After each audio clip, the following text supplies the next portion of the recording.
حریفان شکستہ را تو پشتی بحق خواجہ عثمان ہارون مدد کن یا معین الدین چشتی مدد کن یا معین الدین چشتی مدد کن یا معین الدین چشتی۔ اللہ کا کروڑ ہاں بے پناہ جتنا اس کا شکر کرے اتنا کم ہے کہ اللہ رب العزت نے ہم سب کو اتنا متبرک مہینہ بھی عطا فرمایا، اور اس مہینے میں اپنے پیارے محبوب سرکار سیدنا غریب نواز حسن سنجری اجمیری رحمت اللہ تعالی علیہ کے جشن منانے کی توفیق عطا فرمائے۔ یہ رجب کا مہینہ اللہ رب العزت کا مہینہ ہے۔ کس کا مہینہ ہے؟ اللہ رب العزت کا مہینہ ہے۔ شعبان یہ ہمارے نبی علیہ السلام کا مہینہ ہے، اور رمضان ہم جیسے امتیوں کا مہینہ ہے۔ جب رجب کا مہینہ لگتا تو اللہ کے رسول صلی اللہ علیہ وسلم دعا فرماتے ہیں، اللہم بارک لنا فی رجب و شعبان وبلغنا رمضان۔ یا اللہ رجب اور شعبان میں برکت نازل فرما اور ہم سب کو رمضان کا مہینہ بھی میسر فرما۔ اللہ کے رسول دعائیں فرماتے ہیں، اور یہ ایسا متبرک مہینہ ہے کہ اس کے پہلے دن روزہ رکھنا، پہلے دن روزہ رکھنا 3 سال کے روزوں کا ثواب دیا جاتا ہے۔ اللہ دوسرے دن روزہ رکھنا 2 سال کے نیکیوں کا ثواب عطا فرمایا جاتا ہے، اور تیسرے دن روزہ رکھنا 1 سال کی نیکی عطا فرمائی جاتی ہے، اور پورے مہینے میں روزہ رکھتے رہنا، ہر دن اس کے بعد 1 دن کا روزہ 1 مہینے کا ثواب ہے۔ اور پھر اللہ کے رسول صلی اللہ علیہ وسلم نے ارشاد فرمایا کہ جب اس مہینے کی 27ویں شب آتی ہے، اس کے لیے 2 روایت ہیں۔ ایک روایت میں آیا کہ جو 27ویں شب کو روزہ رکھتا ہے اس کو 60 مہینوں کا ثواب عطا فرمایا جاتا ہے۔ اللہ۔ اور ایک دوسری روایت میں ہے کہ اس کو 100 سال کے روزوں کا ثواب عطا فرمایا جاتا ہے۔ بتائیے کتنا متبرک مہینہ ہے۔ اب بتائیے روزہ 1 رکھیں اور نیکیاں کتنے سال کی؟ 100 سال کی، 60 مہینے کی، 1 سال کی، 2 سال کی، 3 سال کی۔ تو اس سے پتہ نہیں چلتا کہ ہمارا رب کتنا کریم ہے۔ ہمارا رب ہم جیسے گناہگاروں سے، سیاہکاروں سے کتنی محبت فرماتا ہے۔ اس سے پتہ چلتا ہے کہ رب کی رحمت اپنے بندوں کو بخشنے کے بہانے تلاش کرتا ہے کہ میرے بندے تو کر تو صحیح، میں تو میری رحمتیں تو تجھے بخشنے کے لیے بیٹھی ہے۔ لیکن یہ ہماری کم نصیبیاں ہیں، یہ ہماری کم نصیبی ہے کہ اللہ نے توفیق بھی دی، موقع بھی دیا، لوگ جگہ بہ جگہ بتا بھی رہے ہیں کہ آج کے دن یہ کام کرو، اتنی فضیلت ہے، نماز پڑھو یہ فضیلت ہے، نہیں پڑھو گے تو اتنا عذاب دیا جائے گا، کتنا سخت عذاب ہے۔ لیکن ہم لوگ سب کچھ نظر انداز کرتے ہوئے چلے جاتے ہیں۔ اللہ کا ذرہ برابر خوف، اس جہنم کا ذرہ برابر ڈر ہمارے دلوں میں نہیں رہتا۔ جب ہم دنیا میں مشغول ہو جاتے ہیں تو پھر اذانیں ہوتی رہے تو ہمیں کوئی پرواہ نہیں ہوتی۔ مؤذن 5 وقت اذان دے کر کے چلا جاتا ہے، لیکن ہم 1 وقت مسجد میں نماز کے لیے حاضر نہیں ہوتے۔ تو یہ ہماری کم نصیبی نہیں ہے تو نہیں کیا ہے کہ ہم دنیا کے ہر کام کو کر لیتے ہیں، لیکن جب بہانے اگر ہمیں کرنے ہوتے ہیں تو ہمیں شریعت کے لیے بہانے نظر آتے ہیں۔ آدمی کتنی بھی اپنے کام کے لیے ٹھنڈی برداشت کر لے گا۔ جو لوگ کسانیاں کرتے ہیں ان سے پوچھو کہ کیسی سخت راتوں میں جا کر کے ان کو کھیتوں میں پانی دینا پڑتا ہے، اور اسی ٹھنڈے پانی میں جا کر کے ان کو پورا کھیت دیکھنا پڑتا ہے، تب کوئی کسان کہتا ہوا نظر نہیں آتا، کیا گھر والوں یا اپنے ماں باپ سے کہتا ہوا نظر نہیں آتا، یا میرے والدین اتنی سخت ٹھنڈی ہے میں کھیت پہ نہیں جاؤں گا کام کرنے کے لیے۔ سنا آپ تک کس نے؟ نہیں سنا۔ لیکن یہ ہماری کم نصیبی ہے کہ جب بھی ہماری زبان سے اگر شکوہ نکلتا ہے تو اللہ اس کے رسول اور دین کے لیے شکوہ نکلتا ہے۔ اگر دنیا بھی مذاق بنانے پہ آتی ہے نا تو دین کا مذاق بنانے پہ آتی ہے، دنیا کا مذاق نہیں بناتی. مجھے گمان ہے، میں گمانی نہیں کرتا، لیکن کیونکہ یہ دنیا میں ہوتا چلا آ رہا ہے، جب سے دنیا بنی ہے تب سے اچھے کام کی مخالفت ہوتی آ رہی ہے. اس لیے میں یہ بات کہہ رہا ہوں کہ یہ محفل میں جو لوگ آتے ہیں، مجھے ضرور یہ یقین ہے کہ لوگ ان کو ضرور تانے کستے ہوں گے، ضرور باتیں کستے ہوں گے، ضرور ان کے اوپر طنز کستے ہوں گے، ضرور ان کو باتیں سناتے ہوں گے. لیکن اگر یہی لوگ رات کو 12 بجے پکچر ہال سے پکچر دیکھ کر آئیں تو گاؤں کا کوئی شخص یا اس امت کا کوئی شخص اس بچے کو یا اس امت کے فرد کو یہ سمجھاتا ہوا نظر نہیں آئے گا کہ اے میرے بیٹے رات کے 12 بج رہے ہیں تو اتنی تاریک اور سخت رات میں، ٹھنڈی کی رات میں کہاں سے آ رہا ہے. ہاں لیکن اگر مسجد سے نکلتا ہوا نکلے گا تو دکھائی دے کر پوچھیں گے اوہ صوفی بن رہے ہو، ملاجی بن رہے ہو، مولانا بن رہے ہو. یہ ہمارے یہاں طنز کسے جاتے ہیں دین کے کاموں پر. تو میرے عزیزوں اور اس محفل میں آنے والوں مسلمانوں، میری ماں بہنوں، دنیا کچھ بھی کہتی رہے، کیونکہ دنیا نے ہمیشہ مخالفت کی اچھے کام کی، دنیا نے کبھی دین کی اس اچھے کام کی تعریف نہیں کی ہے. تو آپ کو یہ خود فیصلہ کرنا ہوگا کہ اچھے کام کے لیے شیطان بھی آپ کے پیچھے لگا ہے، اور وہی شیطان جو لوگوں کو تیار کرتا ہے. ایسا نہیں لوگ خود سے تیار ہو جاتے ہیں، ان لوگوں کو جا کر کے شیطان بنا رہا ہے. میں آپ کو چھوٹی مثال پیش کروں کہ ایک دن کسی اللہ والے نے اللہ سے عرض کیا کہ اللہ میں یہ دیکھنا چاہتا ہوں شیطان کس طرح جھگڑے کراتے ہیں. تو ان کو حکم ہوا کہ جاؤ بازار میں فلاں مٹھائی والے کے قریب جاؤ. وہ بزرگ پہنچتے ہیں، دور کھڑے ہو جاتے ہیں، کیا دیکھتے ہیں کہ ایک شخص نے چاشنی کے ہاتھ دیوار پر لگا دیے اور وہیں مٹھائی والے کا کڑھائی میں دودھ گرم ہو رہا ہے. کیا ہو رہا تھا؟ دودھ گرم ہو رہا ہے. دیکھو شیطان کیسے فتنے پھیلاتا ہے. شیطان نے ایک شخص سے چاشنی لگوا دی، اب وہاں مکھیاں بھنکنے لگی. کیا ہو گئی؟ اب مکھی بھنکی تو کوئی نہ کوئی جانور آ ہی جاتا ہے، تو اتفاق سے چھپکلی آ گئی. اب ایک شخص اس مٹھائی والے کی دکان پہ آیا ہوا کوئی سامان لینے کے لیے. اب اس نے بیچارے نے بھلائی کی نیت سے کہ چھپکلی کہیں جو ہے دودھ میں نہ گر جائے، اس کا دودھ خراب ہو جائے گا، اس نے چھپکلی کی طرف بھگانے کے لیے اشارہ کیا. ہوا یہ کہ اس نے تو اچھائی کی لیے کیا تھا، اب وہ چھپکلی بجائے بھاگی جب تیزی سے تو وہ بھاگتے دودھ کے اندر گر گئی، کڑھائی کے. مٹھائی والے نے دیکھا، دکاندار نے، حلوائی نے کہا بھائی یہ سارا دودھ تیری وجہ سے خراب ہوا ہے، تیری وجہ سے خراب ہوا ہے سارا دودھ، اب تو اس کا سارا پیسہ بھر. بتائیے کیا اس انسان کی غلطی تھی؟ اسی طرح شیطان جب آپ لوگ کسی نیک کام کی نیت کریں گے تو شیطان آپ کو ورگلائے گا. ارے مت کر، اس میں کون سا ثواب رکھا ہے، آج مت جا، کل چلے جانا، اگلی جمعرات کو چلے جانا، آج نماز مت پڑھ کل پڑھ لینا. ارے آج درود چھوٹ بھی جائے گا تو تیرا کون سا وہ فرض تھوڑے نا درود پڑھنا، نماز فرض ہے وہ پڑھ لے، چل بیٹا درود مت پڑھ.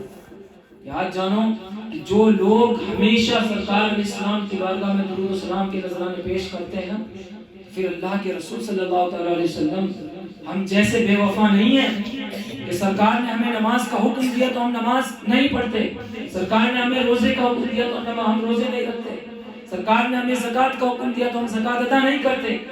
لیکن وہ ایسے کریم ہیں، وہ ایسے با وفا نبی ہیں، ایسے اپنی امت سے محبت فرمانے والے ہیں کہ جب ان کا امتی روزانہ درود و سلام کے نذرانے پیش کرتا ہے اور اگر ایک دن کسی وجہ سے بھول چوک کر کے چھوٹ جائے تو اس کی شکایت دوسرے امتی سے اللہ کے رسول خواب میں آ کر کے کرتے ہیں کہ میرے فلاں امتی سے کہہ دینا کہ کیا وجہ ہے کہ آج اس نے درود و سلام نہیں بھیجا میرے اوپر. بتاؤ وہ اتنے کریم نبی ہیں، اتنے کریم اللہ کے رسول ہیں، لیکن ہم لوگ ہیں کہ ہم کو ذرا سی بھی شرم نہیں آتی ہم لوگوں کو کہ ہم ذرا سی بھی کسی چیز کے لیے شرم کر لیں، اللہ اس کے رسول کا خوف کریں. میرے عزیزوں، میرے پیاروں، اس محفل میں آنے والوں، اس محفل سے ہمیشہ عمل کرنے کی نیت لے کے جائیں. ہاں محفلیں بہت ہوتی ہیں اور لوگ لاکھوں کروڑوں روپے خرچ کرتے ہیں، لیکن جب نیت اچھی نہ ہو تو کسی محفل کا کوئی فائدہ نہیں ہوتا. آپ نیت کر کے آئیں کہ اللہ ہم اس محفل میں جا رہے ہیں تیرے محبوب کی سچی محبت عطا فرما دے. اے اللہ ہم اس محفل میں جا رہے ہیں، اے اللہ ہمیں نیکوکار بنا دے.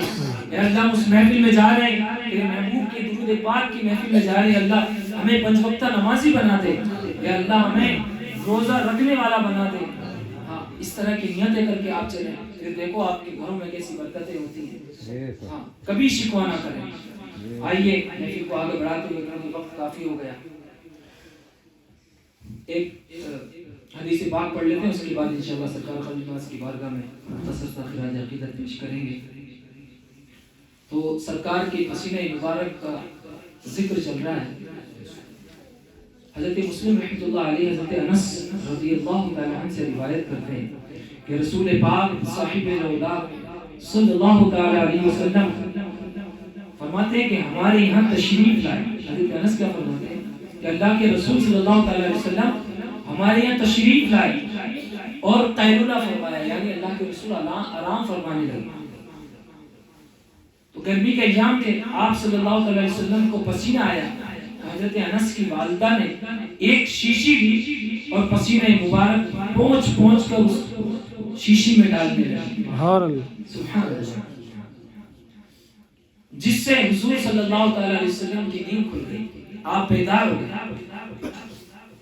آپ صلی اللہ علیہ وسلم نے پوچھا، اے ام سلیم تم کیا کر رہی ہو؟ حضرت انس کی والدہ عرض کرتی ہیں کہ حضور صلی اللہ علیہ وسلم یہ آپ کا معطر پسینہ ہے، اسے ہم خوشبو کے طور پر استعمال کریں گے. اور کیا فرماتی ہیں کہ یا رسول اللہ اس خوشبو سے بڑھ کر کوئی خوشبو نہیں ہے.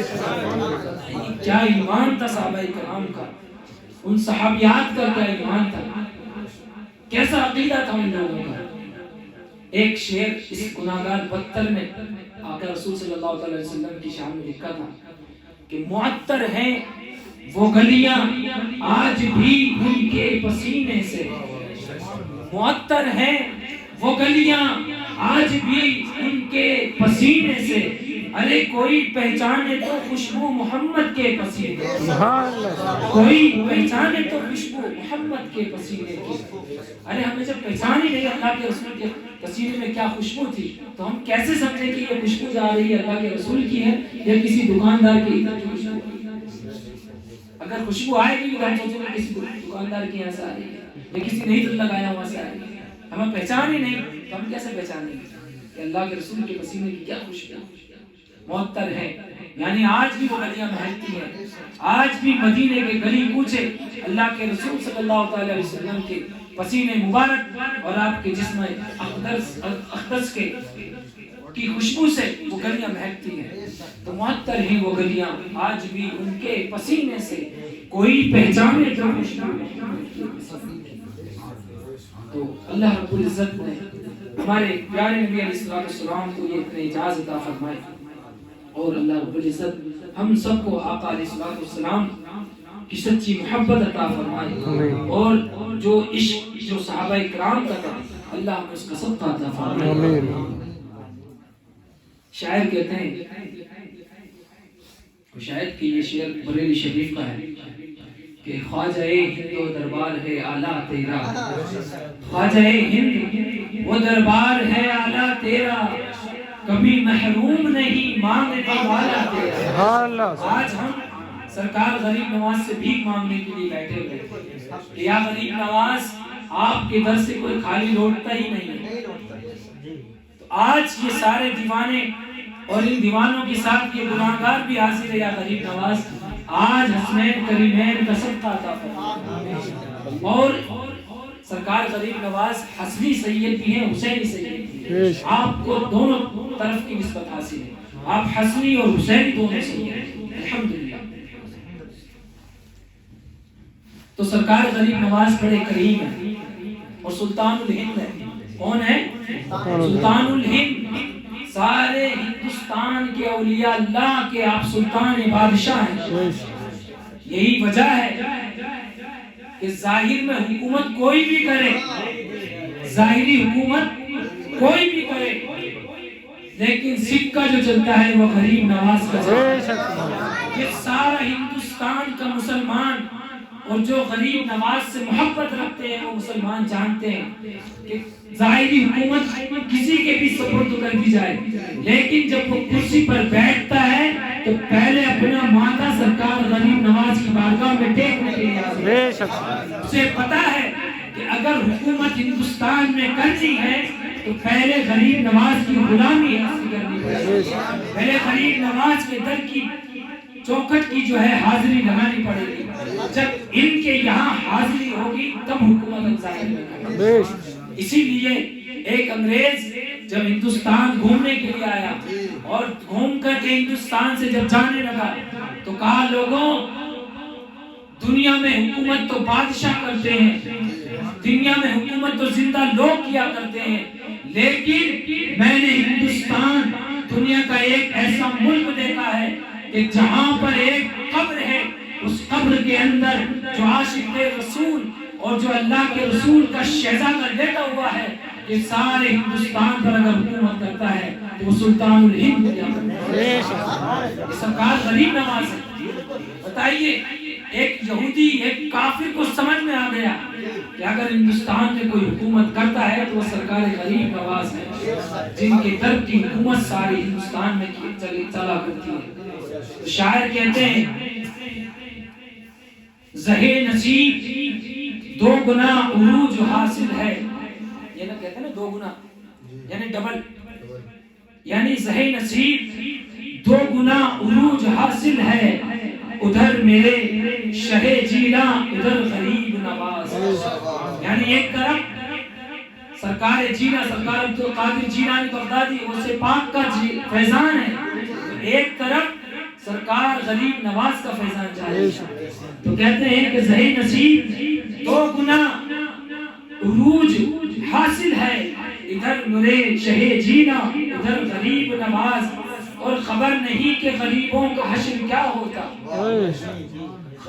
خبر نہیں کہ ہم غریبوں کا حشر کیا ہوتا. خدا تمہیں نہ بناتا اگر غریب نواز, خدا تمہیں نہ بناتا اگر غریب نواز. اور ادب سے عرض ہے پاچشم تر غریب نواز,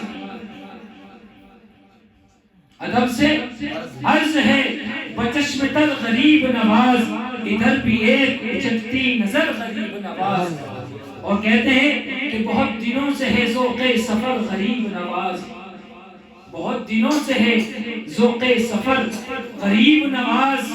نگاہ شوق میں ہے رہے گزر غریب نواز, نگاہ شوق میں ہے رہے گزر غریب نواز. اور جنہیں ہوس ہے انہیں سیم و زر غریب نواز. عاشق کہتا ہے کہ اگر جن کو مال و دولت چاہیے غریب نواز ان کو وہ دولت دے دیجئے. کہتے ہیں کہ جنہیں ہوس ہے, جنہیں لالچ ہے, جنہیں ہوس ہے انہیں سیم و زر غریب نواز. ادھر تو صرف کرم کی نظر غریب نواز, ادھر تو صرف کرم کی نظر غریب نواز. اور نوازیے مجھے جلدی نوازیے خواجہ, نوازیے مجھے جلدی نوازیے خواجہ, نوازیے سبھی کو نوازیے جلدی خواجہ. نہ دیکھیے میرے عیب و ہنر غریب نواز, نہ دیکھیے میرے عیب و ہنر غریب نواز. اور معین دین رسالت بھی ہے ولایت بھی ہے, معین دین رسالت بھی ہے ولایت بھی ہے. کہ مبتدا ہے محمد تو خبر غریب نواز, کہ مبتدا ہے محمد. اللہ اکبر, اللہ اکبر. نعرہ رسالت, نعرہ رسالت, مسلک اعلی حضرت زندہ باد, مسلک اعلی حضرت زندہ باد. خواجہ کا ہندوستان زندہ باد, خواجہ کا ہندوستان زندہ باد. اللہ اکبر. شاعر کہتے ہیں کہ تمہارے نام پہ مٹتے رہیں گے دیوانے, تمہارے نام پہ مٹتے رہیں گے دیوانے. نہ مٹ سکے گا تمہارا اثر غریب, نہ مٹ سکے گا تمہارا اصل غریب نواز اور جنہیں نصیب گدائی تمہارے در کی ہے، جنہیں نصیب گدائی تمہارے در کی ہے، غنی رہیں گے وہی عمر بھر غریب رہیں گے، غنی رہیں گے وہی عمر بھر غریب نواز، اور وہ کم نظر ہیں نہ دیکھے تمہیں جو الفت سے، غریب نواز جو محبت سے تمہاری طرف نہ دیکھیں وہ تنگ نظر ہے، تو کہتے ہیں شاعر وہ کم نظر ہیں نہ دیکھیں تمہیں جو الفت سے، وہ بے بصر ہیں انہیں کیا خبر غریب نواز، اب آنکھوں کے اندھے ہیں انہیں کیا خبر غریب نواز، وہ بے بصر ہیں انہیں کیا خبر غریب نواز، اور تمہارے در سے قیامت ہی اب اٹھائے گی، ان دیوانوں کو کوئی نہیں اٹھا سکتا غریب نواز، اب قیامت ہی تمہارے در سے اب اٹھائے گی، یہاں سے جائیں گے تو جائیں گے کدھر غریب نواز، یہاں سے جائیں گے تو جائیں گے کدھر غریب نواز، اور نصیر خواجہ اجمیر اس لیے ہے قریب، نصیر خواجہ غریب، نصیر خواجہ اجمیر اس لیے ہے قریب کہ ہے ازل سے محمد کا گھر غریب نواز، کہ ہے ازل سے محمد کا گھر غریب نواز، کرو کرم کی نظر سب پر یا غریب نواز، اور محبوب کی محفل کو محبوب سجاتے ہیں، آتے ہیں وہی جن کو سرکار بلاتے ہیں، آتے ہیں وہی جن کو خواجہ جی بلاتے ہیں، محبوب کی محفل کو محبوب سجاتے ہیں، ہاں محبوب کی محفل کو وہی سجاتا ہے جن کو توفیق ہوا کرتی ہے۔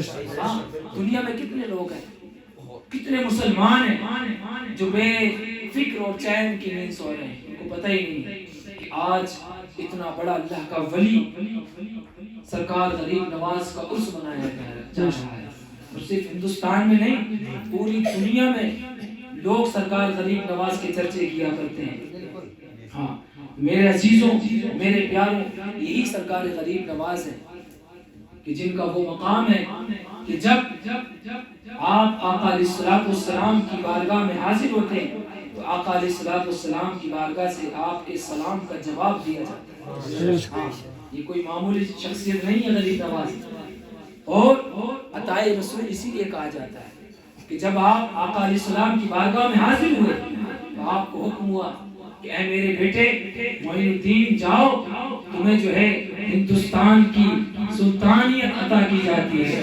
ہندوستان کی بادشاہت عطا کی جاتی ہے۔ سرکار غریب نواز سے پہلے ہندوستان کی بہت اللہ کے ولی آئے، محمد بن قاسم آئے، سرکار محمود غزنوی آئے، سید سالار مسعود غازی بہرائچ رحمۃ اللہ تعالی علیہ تشریف لائے، 18 سال کا نوجوان، بتائیے 18 سال کیا عمر ہوتی ہے؟ ہم لوگ آج اس امت کے 18 سال کے بچے کھیل کود میں زندگی گزار دیتے ہیں، لیکن سید سالار مسعود غازی ایسے غازی تھے کہ 18 سال کی عمر ہے، کڑکتی جوانی ہے، اور اس 18 سال کی عمر میں آپ 51 جنگ لڑ چکے تھے، 51 جنگ فتح کر چکے تھے، ایسے غازی تھے آپ۔ 51 جنگوں کے اندر اللہ نے آپ کو فتح نصرت عطا فرمائی تھی۔ 18 سال کا جوان، بتائیے کیسا سپہ سالار ہے، سپہ سالار ہے دین کا، کیسا دین کا غازی ہے کہ صرف 18 سال کی عمر ہے اور دین کا اتنا بڑا کام کر رہا ہے۔ 52ویں جنگ لڑتے لڑتے شہید ہوئے۔ تو آپ نے بھی دین کے لیے اپنا ملک افغانستان چھوڑ کر کے تشریف لائے، غزن چھوڑ کر کے آپ تشریف لائے، اور ہندوستان آ کر کے دین کی خدمتیں کی، اور اپنی جان کو اس دین کے لیے لٹا کر کے اس دنیا سے چلے گئے۔ لیکن سرکار غریب نواز تشریف لاتے ہیں، اور یہی وہ غریب نواز ہیں کہ جب ہندوستان تشریف لائے تو وہی بات آئی کہ جب بھی کوئی نیک کام کیا جاتا ہے اس کی مخالفت ہوتی ہے۔ سرکار غریب نواز جب دین کی تبلیغ کرنے کے لیے ہندوستان تشریف لائے تو اس وقت بھی لوگوں نے ان کی مخالفت کی، ان کو اس وقت بھی اجمیر کے اندر ستایا گیا، آپ پر پانی بند کیا گیا، لیکن اس شہزادہ آل رسول نے، اس شہزادہ نبی نے کبھی بھی ان مخالفوں کی جو ہے نا خوف اپنے دل کے اندر پیدا نہیں کیا. کبھی یہ نہیں سوچا کہ میں پردیس میں ہوں میرا کیا ہوگا، یہ تو ان کا وطن ہے، یہ مجھے ختم کر دیں گے، مجھے مار کر کے مٹا دیں گے. نہیں نہیں نہیں، جو اللہ سے ڈرتے ہیں وہ کسی سے نہیں ڈرا کرتے. ہاں، جو خدا کا ڈر دل میں رکھتے ہیں ان کو کوئی دنیا کی طاقت نہیں ڈرا سکتی. ان پہ پانی بھی بند کیا گیا، لیکن اس شہزادہ رسول نے ایسا کام کر کے دکھایا کہ آپ نے اپنے ایک خادم کو کہا کہ جاؤ اور انا ساگر سے کہہ دو کہ انا ساگر تجھے میرے غریب نواز بلا رہے ہیں. یہ جملہ کہنا تھا. انا ساگر آپ جا کر کے دیکھو تو آپ کی عقل اور آپ کی آنکھیں دیکھ کر کے حیران رہ جاتی ہیں، آنکھیں کھلی کی کھلی رہ جاتی ہیں کہ وہ سینکڑوں بیگھوں میں پھیلا ہوا انا ساگر، اتنا بڑا ساغر، اتنا بڑا تالاب ایک چھوٹے سے کوزے میں، ایک چھوٹے سے کاسے میں کیسے سما گیا. یہ سرکار غریب نواز کی کرامت تھی. جب ان کے گلا بھر دیتے ہیں شاہان زمانہ کی جھولی، محتاج کا جب یہ عالم ہے مختار کا. ارے جب ان کے گدا غلاموں کی جھولیاں بھر دیتے ہیں، زمانے والوں کی بگڑیاں بنا دیتے ہیں، تو پھر سرکار دو عالم کی شان کیا ہوگی، اللہ کے محبوب کی کیا شان ہوگی. سرکار غریب نواز نے ان کا خوف نہیں کھایا. کسی نے اٹھا دیا، اے بابا یہاں سے اٹھو، یہاں ہمارے بادشاہ کی اونٹ باندھے جاتے ہیں. آپ نے کہا اچھا، کہا ہم نہیں بیٹھ سکتے. کہا نہیں آپ نہیں بیٹھ سکتے، یہاں بادشاہ کی اونٹ ہی بیٹھیں گے. فرمایا اچھا، تو بادشاہ کے اونٹ بیٹھتے تو ٹھیک ہے وہی بیٹھیں گے. چلے گئے کہہ کر کے. لوگوں نے، نوکروں نے، خادموں نے بادشاہ کے اونٹ باندھ دیے. جب اونٹ اٹھانے کی باری آئی تو کوئی اونٹ دکھتا ہی نہیں. لگتا ہے کہ زمین نے ان کے پیروں کو جکڑ لیا ہے، زمین نے ان کے پیروں کو پکڑ لیا ہے. اب سارے لوگ گھبرائے اور بھاگے بھاگے گئے. وہ کہا بادشاہ سلامت، پتہ نہیں کیا ماجرا ہے، ہمارے اونٹ زمین سے اٹھتے ہی نہیں ہیں، کھڑے ہی نہیں ہوتے. کہا اچھا، کیا کوئی معاملہ تو پیش نہیں آیا؟ کہا ہاں بادشاہ سلامت، کل جب اونٹ باندھنے کے لیے ہم لوگ گئے تھے تو وہاں ایک فقیر درویش بیٹھا ہوا، ہم نے اس کو سختی سے وہاں سے بھگا دیا. کہا جاؤ اس سے جا کر کے معافی مانگو، یہ ضرور اس فقیر کا کمال ہے، یہ ضرور اس فقیر کی بد دعا ہے کہ جاؤ اس سے معافی مانگو تب وہ تمہارے اونٹ اٹھیں گے.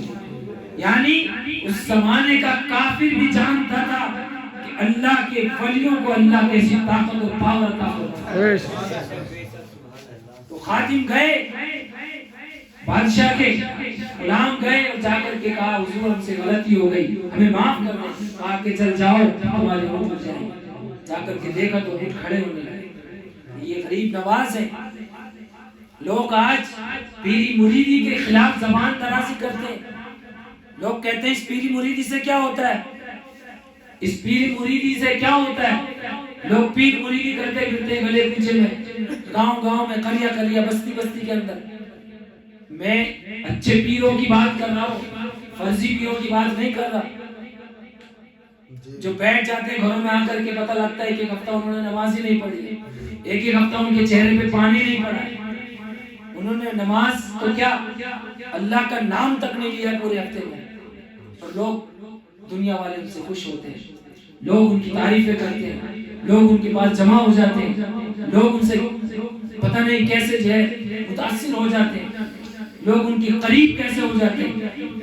میرے عزیزو یاد رکھو، اسلام کوئی ایسا مذہب نہیں ہے کہ آپ کو ہر کسی کے پیچھے چلنے کی اجازت دے دے. نہ، اسلام بڑی غیرت والا مذہب ہے. اسلام پہلے یہی بتاتا ہے کہ ایسے کے پیچھے چلو جس کے پیچھے کچھ ہو. یعنی یا تو اس کے اندر کچھ کمال ہو، یا تو اس کے اندر کمال ہو، یا وہ جس کی اولاد ہے اس کے اندر کمال ہو، یا جس نے اس کو کچھ عطا کیا اس کے اندر کمال ہو. ہاں، اب آئے کوئی اللہ کا ولی، آئے کوئی اولاد علی، آئے کوئی کسی ولی کا شہزادہ، اور تم اس کے بارے میں زبان درازی کرنے بیٹھو، تو جو علی کو گالیاں دے، ارے جب اللہ کے محبوب نے خود فرما دیا کہ من آذنتو ولیًا فقد آذنتہ للحرب، کہا میرے جو کسی ولی کو گالی دیتا ہے میں اس سے جنگ کرنے کا اعلان کرتا ہوں۔ اللہ اکبر۔ بتائیے کہ جو ولی کو گالی دے، برا بھلا کہے، اللہ کے رسول اس سے جنگ کرنے کا اعلان کرے، تو کیا کسی امتی کی ہمت ہے جو اپنے نبی سے جنگ کرے یا اپنے نبی کے سامنے آ کر کے کھڑا ہو؟ ہے نہیں ہو سکتا نا۔ تو جب ایک ولی کے سامنے نہیں کھڑا ہو سکتا تو اولاد علی کے سامنے اگر کوئی گالیاں دے تو وہ کس صورت سے اور کس منہ کو لے کر حضرت علی کے سامنے جنت کی داخل ہوتے وقت جائے گا؟ جنت کا ٹکٹ تو حضرت علی بانٹیں گے نا، ہے؟ ارے جنت تو ان کے گھر کی ہے۔ آپ کے شہزادے حسنین کریمین تو جنت کے جوانوں کے سردار ہیں، جنت تو ان کی ملکیت ہے۔ اگر وہ گئے، جن لوگوں نے آل علی اور آل نبی کو برا بنا کہا اور حضرت علی نے پوچھ لیا کہ میرے شہزادوں کو دنیا میں گالیاں بکتا تھا، میرے شہزادوں کو برا بھلا کہتا تھا اور دھتکار کے بھگا دیا کہ چل بھاگ، تجھے جنت میں جانے کی اجازت نہیں ہے، تو میرے عزیز اس وقت کیا بنے گا تمہارا؟ تو خوف کرو اللہ کا، اس کے رسول کا، اس کے پیاروں کا۔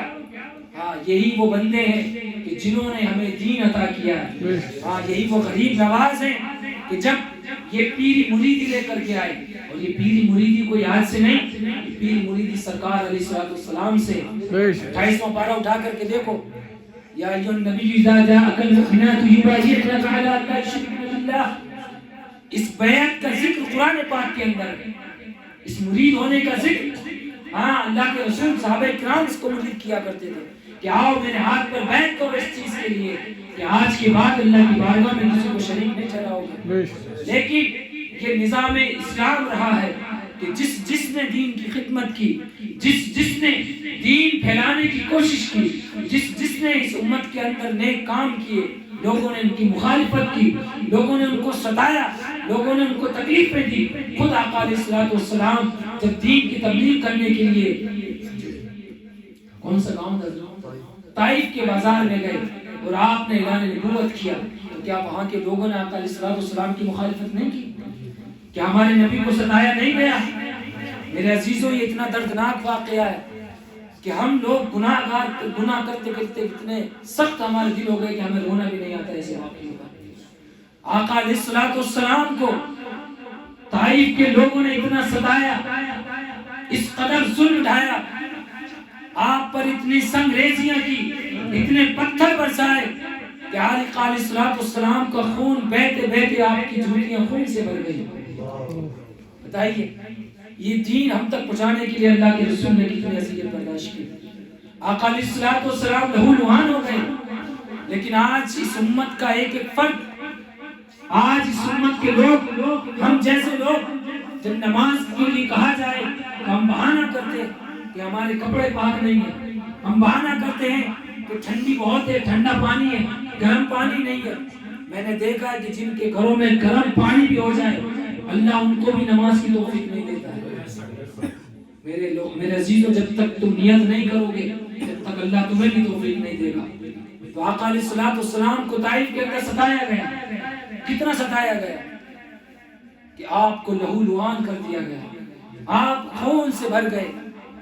فرشتے حاضر ہوئے کہ یا رسول اللہ اگر آپ حکم دیں تو اس آبادی کو جو دو پہاڑیوں کے درمیان بستی ہے، یا رسول اللہ دونوں پہاڑوں کو ملا دیں اور اس بستی کو ہمیشہ کے لیے ختم کر دیں۔ لیکن اللہ کے رسول نے فرمایا اے فرشتوں نہیں، یہ ابھی مجھے پہچانتے نہیں ہیں، جب مجھے جان جائیں گے، مجھے پہچان جائیں گے تو یہ مجھ پر ایمان لے کر کے آئیں گے۔ وہی طائف ہے کہ پھر اس طائف کی سرزمین سے بڑے بڑے اللہ کے ولی پیدا ہوئے۔ امام اعظم ابو حنیفہ جن کے مسلک کو ہم فالو کرتے ہیں، ان کے مسلک پر ہم چلتے ہیں، وہی خود کوفہ کے اندر رہا کرتے تھے، وہ کوفہ کے اندر رہتے تھے۔ معذرت چاہوں گا، یہ طائف کا ذکر ہے۔ تو طائف میں آقا علیہ السلام کو کتنا ستایا، تو کس لیے ستایا کہ آپ دین کی تبلیغ کرنے کے لیے گئے۔ تو یہی غریب نواز جب ہندوستان تشریف لائے، اسی وجہ سے ان کو عطائے رسول کہا جاتا ہے۔ کہ اللہ کے رسول نے ان کو عطا کیا ہے، ہم کو ہندوستان والوں کو یہ عطا رسول ہے، یہ فخر ہندوستان ہے، یہ سلطان ہندوستان ہے، یہ خواجہ خواجگان ہے، جن کو جب ہندوستان آقا علیہ السلام کی بارگاہ میں حاضر ہوئے تو فرمایا کہ میرے بیٹے جاؤ اب ہندوستان میں جا کر کے دین کی تبلیغ کرو، اور آپ نے آ کر کے 90 لاکھ لوگوں کو مسلمان کرایا، کلمہ پڑھایا 90 لوگوں کو، 90 لاکھ لوگوں کو کلمہ پڑھایا، 90 لاکھ کافروں کو اسلام کے اندر داخل کیا۔ اب بتاؤ ایک شخص جو نہ نماز پڑھتا ہو، جسے میں کہتا ہوں کہ پانی پینے کا سنت طریقہ بھی نہ آتا ہو، اب وہ بیٹھ کر کے کسی بیٹھک پر یا اپنے گھر کے اندر یا بازار کوچے کے اندر بیٹھ کر کے یا کہیں بھی بیٹھ کر کے اب دین کے اوپر اگر تانا کسے، لوگوں کے اوپر تانا کسے، اولیاء اللہ کے اوپر زبان درازی کرے، علماء کی شان کے اندر ان کی گستاخیاں کرے، میرے عزیزوں آقا علیہ السلام کا ایک فرمان اور بھی ہے کہ جب میری امت کے لوگ میرے علماء کرام کو برا بھلا کہنے لگیں گے، گالیاں دینے لگیں گے، ان کی بے حرمتی کرنے لگیں گے، اللہ رب العزت ان کے اوپر ظالم حکمرانوں کو مسلط فرما دے گا۔ یہ اس بے نمازی شخص کو پتہ نہیں ہے، اس کو یہ فکر نہیں کہ میں نماز نہیں پڑھ رہا، کہ میں خود پہلے ہی کتنے گناہ کے اندر ڈوبا ہوا ہوں، میں خود پہلے ہی اللہ کی کتنے نافرمانیاں کر رہا ہوں، اس کو اس چیز کی فکر نہیں ہے۔ ہاں اگر فکر ہے کہ ارے فلاں شخص ایسا کر رہا ہے، ارے فلاں آدمی جو ہے ایسا کر رہا ہے، اس نے ایسا کر دیا، فلاں ایسا کر رہا ہے، ارے میرے عزیز میرے پیارے، یہی وہ شخص ہے۔ اگر آپ ابھی ایک محفل لگا دو گانے بجانے کی اور طوائف کو بلوا دو رقص کرنے کے لیے، ناچنے کے لیے، یہی شخص آگے بیٹھے گا اور ایک بار بھی اس شخص کی زبان پر نہیں آئے گا اے میرے بھائی آپ نے یہ غلط کام کیوں کیا، آپ نے ان طوائف کو رقص کرنے کے لیے اتنا پیسہ خرچ کیوں کیا ہے۔ ہاں اگر زبان اٹھائے گا تو کسی میلاد کرنے والے پر اٹھائے گا، زبان اگر اٹھائے گا تو کسی نماز پڑھنے والے پر اٹھائے گا، زبان اگر اٹھائے گا تو کسی نیکی کرنے والے پر اٹھائے گا کہ ارے یہ نمازی بنتا ہے، ارے فلانا وہ کرتا ہے۔ میرے عزیزوں میرے پیاروں، اس دنیا کا اصول پہلے سے رہا ہے کہ اس دنیا نے ہمیشہ دین کی مخالفت کی، اس دنیا نے ہمیشہ اچھے کاموں کی مخالفت کی۔ میرے عزیزوں میرے پیاروں، میری پردہ نشین ماں بہنوں، اس محفل میں آنے والے لوگوں، اس محفل سے اس چیز کا تحیہ کر کے جاؤ کہ سرکار غریب نواز رحمت اللہ تعالی علیہ کی اس محفل سے ہم آج عہد کر کے اٹھتے ہیں کہ ہم انشاءاللہ غیبت سے بچنے کی کوشش کریں گے، انشاءاللہ ہم قرآن پاک کی تلاوت کرنے کی کوشش کریں گے، ہم زیادہ سے زیادہ درود پاک پڑھنے کی کوشش کریں گے۔ یہ غریب نواز ہے، معلوم ہے آپ کو کس قدر قرآن سے محبت تھی، 2 قرآن پاک روزانہ ختم کیا کرتے تھے، ہم سے 1 مہینے میں نہیں ہوتا، کئی مہینے ہو جاتے ہیں۔ کسی نے ایک اسٹیٹس بنایا تھا دعوت اسلامی کی طرف سے، ایک طرف قرآن رکھا ہوا تھا، ایک طرف واٹس ایپ بنا ہوا تھا۔ اب واٹس ایپ پہ ہم جو اسٹیٹس لگاتے ہیں، اسٹیٹس کا ٹائم بتایا کہ آپ نے اسٹیٹس کس وقت کس ٹائم لگایا، کتنے گھنٹے ہو گئے، کتنے منٹ ہو گئے، تو اس پہ لکھا ہوا تھا کہ جو قرآن پاک کا اسٹیٹس ہے، قرآن پاک جو لگا اس کا اسٹیٹس دیا ہوا تھا کہ 1 year ago، یعنی یہ اسٹیٹس 1 سال پہلے کا ہے، اور واٹس ایپ جو اسٹیٹس ہے اس کا یہ 1 minute ago، یہ ابھی 1 منٹ پہلے لگایا ہے، 1 day ago، 1 دن پہلے لگایا ہے۔ یعنی ہمیں واٹس ایپ کی تو فکر ہے کہ ہمیں واٹس ایپ پہ اسٹیٹس لگانا ہے، لیکن ہمیں قرآن کی فکر نہیں ہے۔ 1 سال ہو گیا، 1 مہینہ ہو گیا، کتنے مہینے ہو گئے، ہم نے قرآن پاک کو ہاتھ تک نہیں لگایا، ہم نے قرآن پاک کو چھوما تک نہیں۔ لوگ بتاتے کہ ہم نے گھروں کے اندر قرآن پاک کے اوپر دھول جمتی ہوئی دیکھی، مکڑی کے جالے لگتے ہوئے دیکھے، لوگوں کو فکر ہی نہیں ہے. ان کو یہ بھی میں کہتا ہوں اچانک کچھ لوگ ایسے بھی ہیں اس امت کے کہ اچانک ان کے گھر میں چلے جاؤ, اگر آپ ان سے جائے نماز مانگ لو, قرآن پاک مانگ لو, تو آپ کو کہتے ہوئے نظر آئیں گے ہمیں تو پتہ ہی نہیں, ہماری ماں رکھتی ہے قرآن پاک. تو کیا ہمارے لیے افسوس کی چیز نہیں ہے؟ یہ مقام افسوس نہیں ہے ہمارے لیے؟ یہ ہمارے لیے مقام عبرت نہیں ہے؟ کیا یہ ہمارے لیے عبرت کی جگہ نہیں ہے کہ ہمیں ہر چیز کا پتہ ہے, لیکن اگر قرآن کا پتہ ہے تو ہمارے گھر والوں کو پتہ ہے کہ قرآن کہاں رکھا ہے. اگر نماز کی اگر فکر ہے تو ہمارے گھر والوں کو پتہ ہے کہ جائے نماز کہاں رکھی ہے, مصلی کہاں رکھا ہے. اگر فکر نہیں ہے تو ہمیں قرآن اور نماز کی نہیں ہے. اگر فکر ہے تو ہمیں ہمارے موبائل کی ہے. آج کل میری ماں بہنیں اس چیز کو برا نہ مانے, میں معافی چاہوں گا, یہ ماحول چل رہا ہے, بچے نہیں چھپتے تو ان کے ہاتھ میں موبائل دے دیتے ہیں. میں نے ابھی چند دن پہلے ایک ویڈیو دیکھی اور شاید میرے ساتھ کوئی بچہ دیکھ رہا تھا کہ اتنی چھوٹی سی بچی ہے, اس کے سینے سے قرآن لگا ہوا ہے. کیا لگا ہوا ہے؟ قرآن. چھوٹی سی بچی, اس کو تمیز بھی نہیں ہے, چھوٹی سی بچی قرآن پاک ایسے پکڑ کے بیٹھی ہے. جو اس سے قرآن لینے کی کوشش کرتا ہے بچی چیخنے لگتی ہے. بھلے وہ کسی نے دکھانے کے لیے بنائی ہو, لیکن بچہ بھی اتنی آسانی سے دکھاوے میں نہیں آتا ہے. آپ اس کو جب روزانہ کوئی چیز دو گے تبھی اس کی محبت اس کے دل میں بیٹھتی ہے. اگر آپ اس کو روزانہ کھلونا دو گے تو وہ بچہ اس کھلونے کا عادی ہو جائے گا. روز اگر ماں ہی بچے کو کھلائے گی تو بچہ ماں کے پاس ہی جائے گا, اور اگر باپ زیادہ کھلائے گا تو بچہ باپ کی گود میں جائے گا, اور اگر چاچا کھلائے گا تو چاچا کی گود میں جائے گا, یا اگر کوئی اور گھر کا فرد کھلائے گا تو بچہ اس کی گود کی طرف بھاگے گا. یہ بچے کی فطرت ہے, اور یہ ہماری بھی فطرت ہے. بھئی ہماری بھی فطرت ہے. مان لو یہ ہمارے سگے بھانجے نہیں, لیکن یہ آتے تو محبت ہے, ہم ان سے لگاؤ رکھتے ہیں, محبت کرتے ہیں سب سے. ایک مثال دے رہا ہوں, اگرچہ سگے نہیں ہے تو کیا ہوا, لیکن آتے تو محبت ہے. محبت کس وجہ سے ہے کہ یہ اس محفل میں آتے, اکثر آتے رہتے. اگر نہ آئے تو آدمی کو پھر ٹائم ہو جاتا ہے, دوری ہو, تو آدمی کے وقفہ ہونے کے باوجود پھر محبت کم ہو جاتی ہے. تو بچہ یہ میسیج دے رہا ہے ساری امت کو کہ اگر اپنے بچوں کو بچپن سے ہی قرآن اگر دکھاؤ گے, قرآن اگر سکھاؤ گے, قرآن اگر ان کو بتاؤ گے کہ یہ قرآن پاک اللہ کا, قرآن اللہ کی کتاب ہے, تو یہ ہماری امت کے بچے پھر قرآن سے محبت کریں گے. اور اگر ہماری ماں اس کے ہاتھ میں موبائل دے گی تو اس بچے کو پھر قرآن سے نہیں موبائل سے محبت کریں. پھر اس بچے کو فکر اگر ہوگی تو موبائل کی ہوگی. تو اس محفل غریب نواز میں آنے والوں آپ لوگوں کو میں سبھی آنے والوں کا تہہ دل سے شکر گزار ہوں, اور آپ لوگ بھی اللہ کا شکر ادا کریں کہ آپ لوگوں کو یہ موقع اللہ رب العزت نے عطا فرمایا کہ آج ہم سب سرکار غریب نواز کی بارگاہ میں حاضر ہوئے, جو بہت بڑے اللہ کے ولی سلطان الہند ہے, کہ ان کے دربار سے جب مانگا جائے تو عطا کیا جاتا ہے. اورنگزیب رحمۃ اللہ تعالی علیہ, واقعہ اس کے بارے میں چلو روشنی پڑھیں.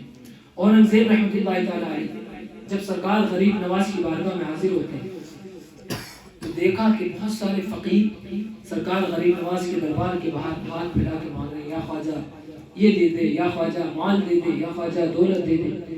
ایک اندھا نابینا, یا غریب نواز مجھے آنکھیں دے دے, یا غریب نواز میری بینائی لوٹا دے.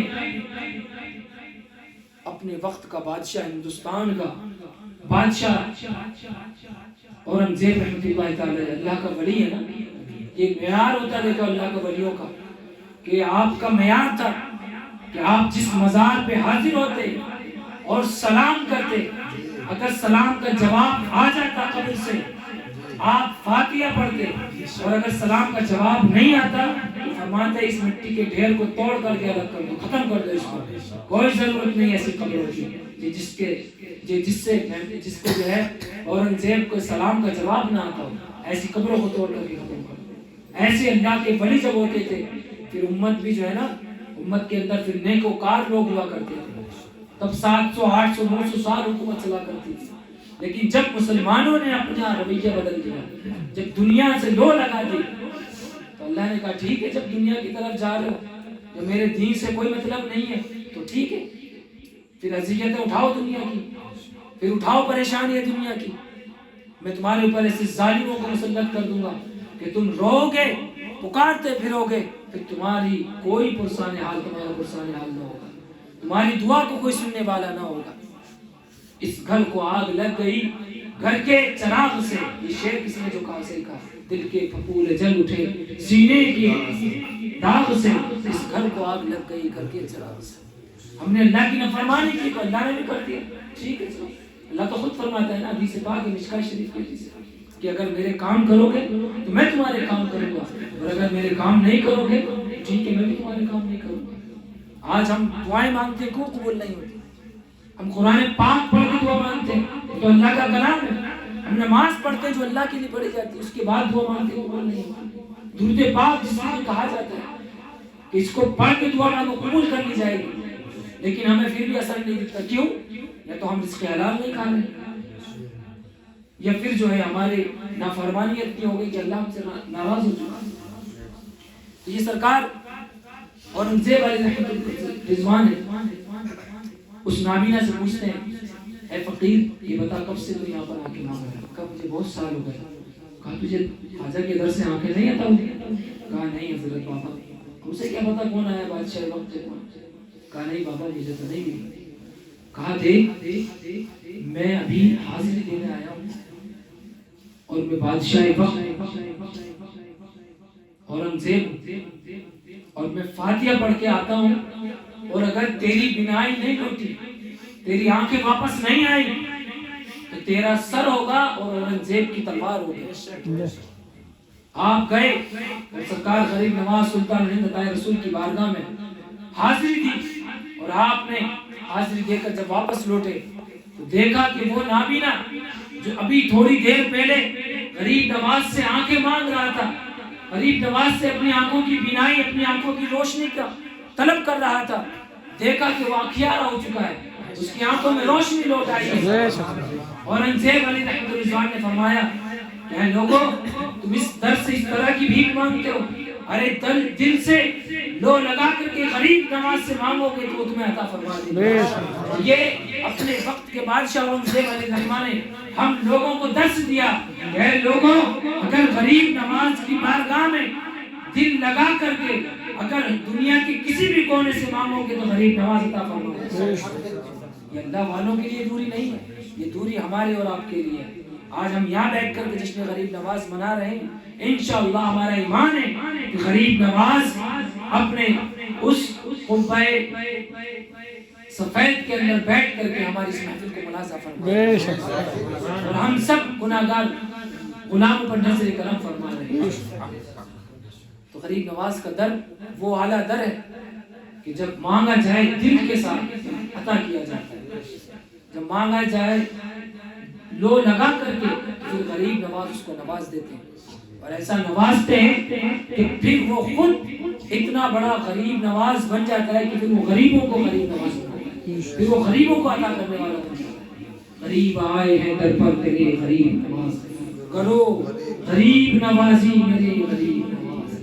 تمہارے در کی کرامت یہ بارہا دیکھی کہ غریب آئے در پر اور ہو گئے غریب نواز، کہ آئے تو غریب بن کر تھے لیکن اتنے بڑے مالدار ہو گئے کہ پھر غریبوں کو نواز دیا کہ وہ در غریب نواز ہے۔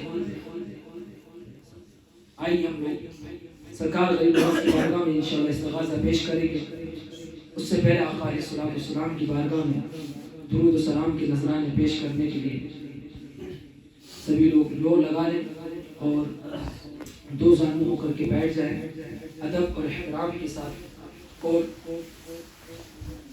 جیسا کہ آپ کو بتایا جاتا ہے کہ درود پاک پڑھنے کے لیے ادب اور احترام کا ہونا بہت ضروری ہے، سمجھ رہے ہیں نا آپ؟ توجہ اس چیز کی طرف بزرگان دین بہت سختی فرماتے ہیں درود پاک کے لیے کہ درود پاک کا اہتمام بہت ہی ادب اور احترام کے ساتھ کیا جائے۔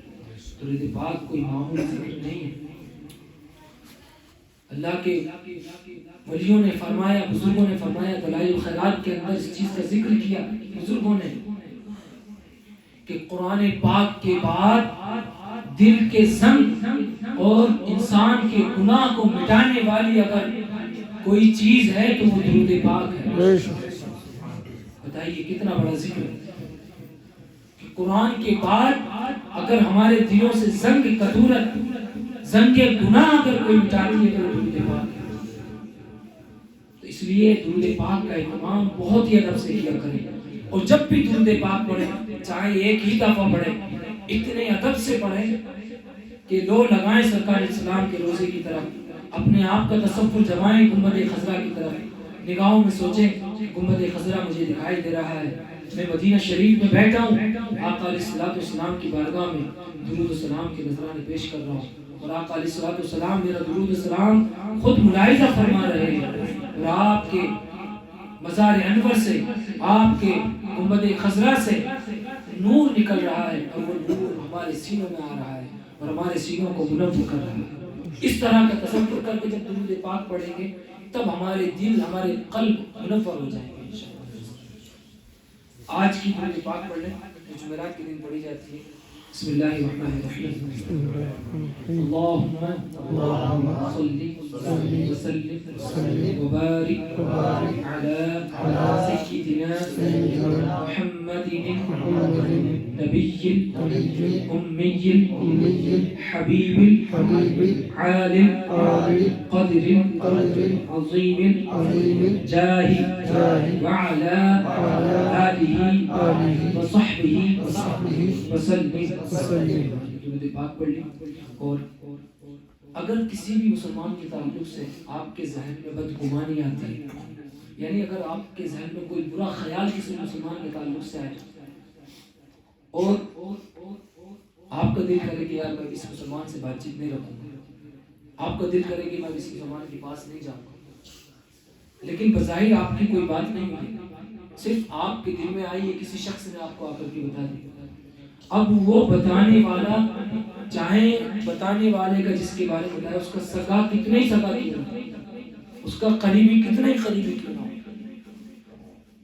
ہمارا فرض بنتا ہے کہ اگر ہم کسی شخص سے جدا ہو رہے ہیں، مان لو مثال کے طور پر کوئی شخص اس محفل میں آتا تھا، اس کو کسی نے بہکا دیا، کسی نے بدگمانی کر دی، تو وہ اس محفل کو چھوڑنے سے پہلے ایک بار آئے ہمارے پاس، ہم سے پوچھے کہ آپ جو یہ محفل کر رہے ہیں کیا میں نے اس کے بارے میں سنا ہے، اس وجہ سے میں اس محفل میں آنا چھوڑ رہا ہوں، تو کیا یہ بات اس طرح کی ہے؟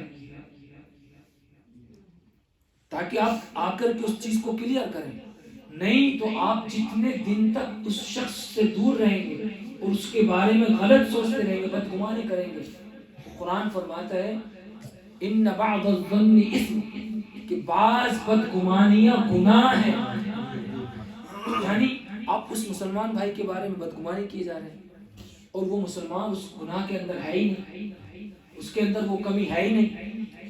تو میرے عزیزوں، ہمارے معاشرے میں میں نے اس چیز کا مشاہدہ کیا ہے، ملاحظہ کیا ہے، اور خاص کر اپنے اس خطے کے اندر کہ لوگ بغیر بتائے آپ سے دور ہو جاتے ہیں، لوگ بغیر بتائے آپ سے دوری اختیار کر لیتے ہیں، صرف کسی آدمی کے کہنے پر۔ کان کے اتنے کچے نہ بنے کبھی، یہ کان کا کچا بننا یہ سب شیطان کی فطرت ہے، یہ شیطان بناتا ہے۔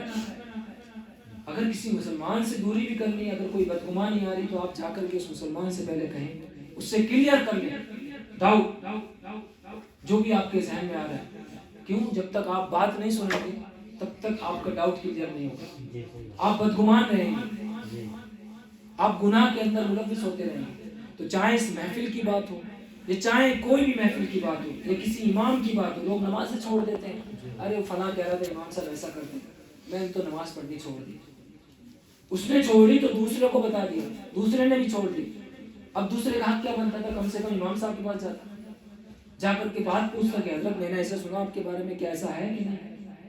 تو میرے عزیزوں، یہ بہت بڑے گناہ ہیں، عظیم گناہ بن جاتے ہیں، ہم نیکیاں بھی کر رہے ہیں اور پھر ایسے گناہ کر ڈالے ہمیں پتہ ہی تھا، تو کیا فائدہ ہماری نیکیاں کرنے سے؟ اللہ رب العزت ہم سب کو محفوظ فرمائے۔ ہاں، آپ سے میں تو التماس کروں گا جو اس محفل میں آنے والے خاص لوگ، اگر کوئی بھی بدگمانی کسی کی طرف سے آتی ہے آپ ہم سے آ کر کے کلیئر کریں اس کو۔ میں یہ نہیں کہتا کہ آپ محفل مت چھوڑیے، آپ کا دل کرتا ہے آئیے، آپ کا دل کرتا ہے محفل کیجیے، ذکر رسول ہے، میرے باپ کی محفل نہیں ہے، یہ میرے باپ کی محفل نہیں ہے، میں یہاں بیٹھ کر کے اپنے باپ کے چرچے نہیں کرتا ہوں، میں اپنے گھر والوں کی تعریف نہیں کرتا ہوں،